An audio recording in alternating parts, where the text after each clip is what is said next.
My name is Ethan. I'm 32. And at my own family's Thanksgiving dinner, they voted me out of the family. Before I tell you how a single folder made my sisters scream in horror, let me know where you're watching from in the comments. The air in my parents' dining room was thick enough to cut with a knife. Not that you'd need one. The tension was doing all the cutting. Across the table, my sister Rachel, the golden child, stood up. She held a wine glass like it was a gavel.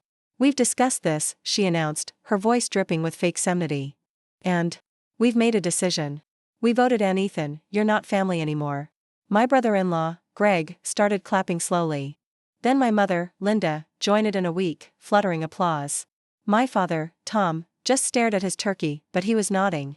They all were cheering. I didn't cry. I didn't yell. I just let out a soft, low laugh. It startled them.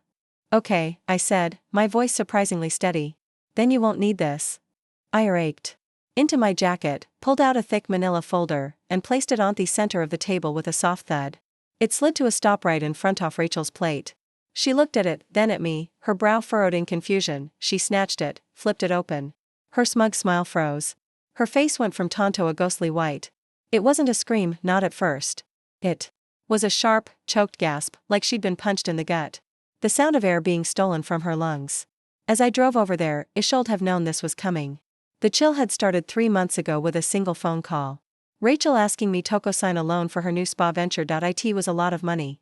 For the first time in my life, I said no.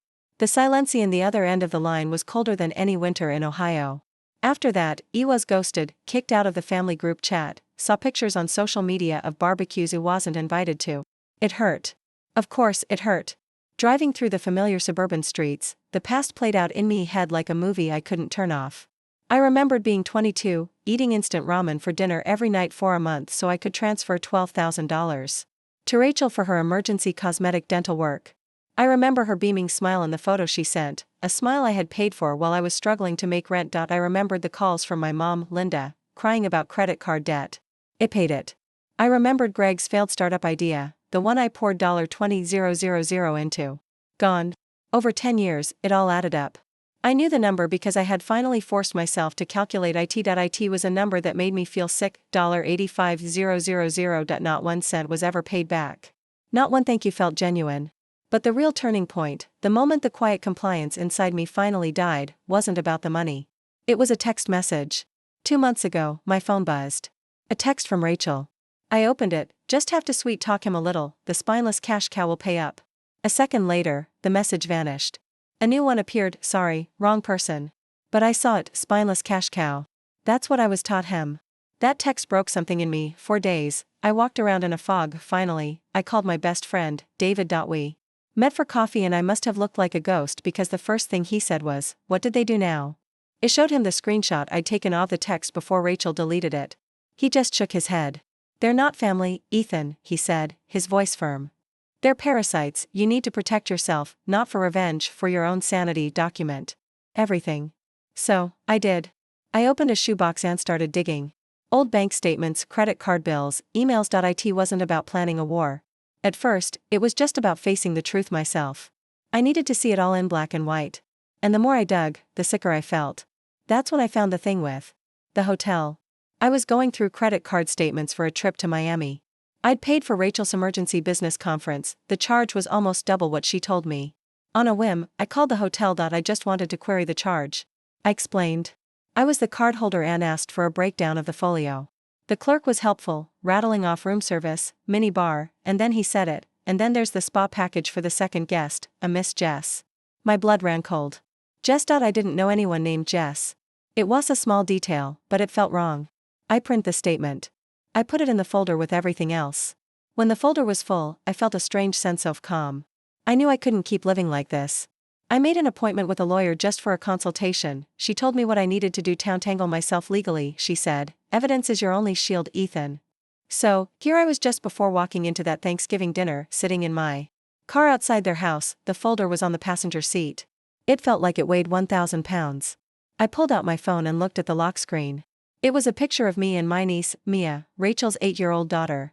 She was on my shoulders at the zoo, and we were both laughing, completely happy. She was the one good, pure thing in all of this.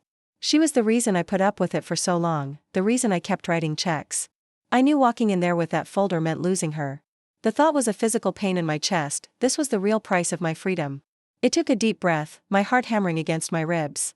I had to do it for me. I turned off my phone, grabbed the folder, and walked to the front door. Back at the table, the silence after Rachel's gasp was deafening. Greg snatched the folder from her. "What is this, Ethan? Some kind of joke?" he sneered. Then he saw the first page. It was a simple spreadsheet meticulously organized by date, recipient, and amount. At the bottom in bold red letters was the total $85 for 20. My dad Tom, who had been studying his plate, finally looked up. His face was beet red. My mom went pale. "This is a private family matter," she stammered. "It stopped being private when you started cheering," I said calmly. I flipped the page for them. There it was. The screenshot of the text message, "Spineless cash cow." Rachel just stared at it, her mouth opening and closing like a fish. She started, but no words came out. I wasn't finished. I pointed to the last document, the hotel bill from Miami.